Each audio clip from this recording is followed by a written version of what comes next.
Welcome to Creepy, the best horror storyteller on YouTube.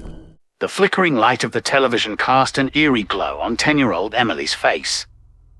Her dad, Sheriff Hank Thompson, rubbed his tired eyes, the newspaper story about the Enfield creature crinkling in his hand.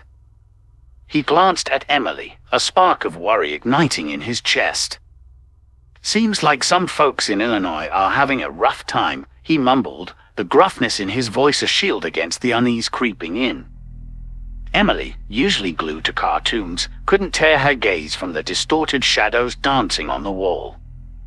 The newspaper, open on the coffee table, held a grainy picture of the creature, a nightmarish sketch with 3 spindly legs and eyes like glowing embers. A shiver snaked down her spine. "Dad, do you think it's real?" she whispered, her voice barely above a squeak. Hank forced a smile. "Just some tall tales, Em. Probably a stray dog spooked the poor fella." But his smile wavered, a flicker of doubt mirroring Emily's fear.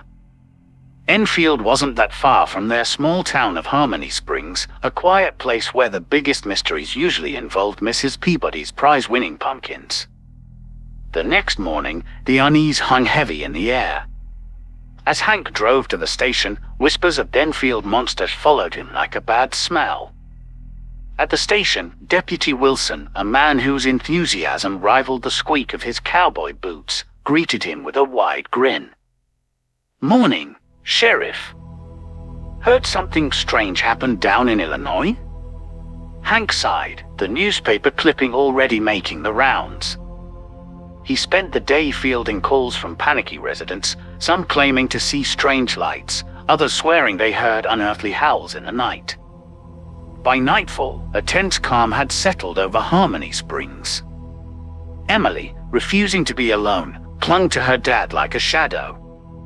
That night, the storm hit with a fury. Wind howled like a banshee, rain lashed against the windows, and a low rumble echoed in the distance. A sudden, deafening crash ripped through the house, sending Emily scrambling into her father's arms. He grabbed his flashlight and gun, fear a cold knot in his stomach. The front door hung open, ripped from its hinges.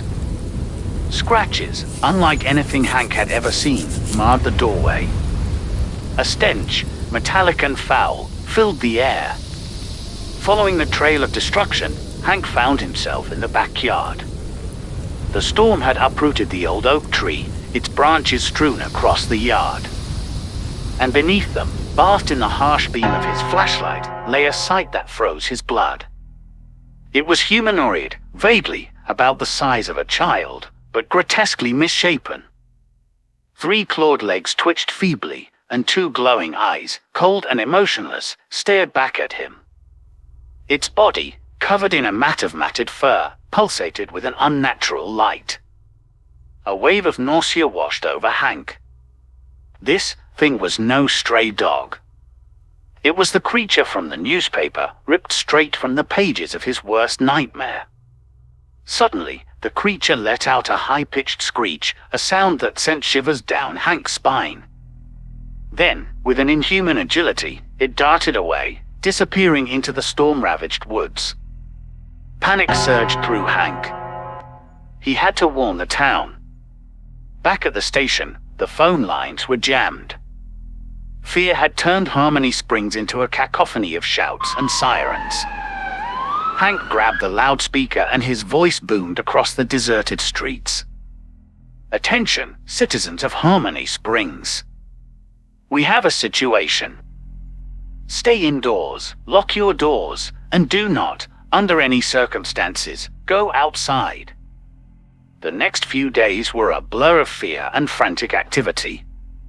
Search parties scoured the woods, finding nothing but shredded animal carcasses and strange, bioluminescent tracks.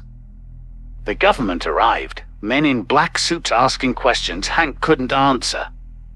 Emily, pale and withdrawn, clung to her mother, the once vibrant town shrouded in an oppressive silence.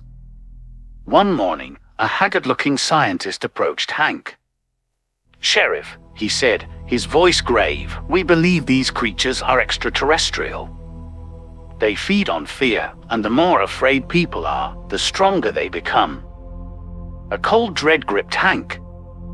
He had to find a way to fight back, not with guns and bullets, but with something else entirely. He rallied the townsfolk, organizing town meetings and potlucks. They cooked, they sang, they shared stories, anything to drown out the fear. Slowly, a fragile sense of normalcy returned. Then, a month after the storm, a single light flickered in the distance, a faint blue glow emanating from the woods. Armed with nothing but flashlights and a newfound courage, the townsfolk marched towards the source. As they drew closer, the glow intensified, revealing a clearing where a dozen of the creatures lurked. Their eyes, once cold, flickered with confusion.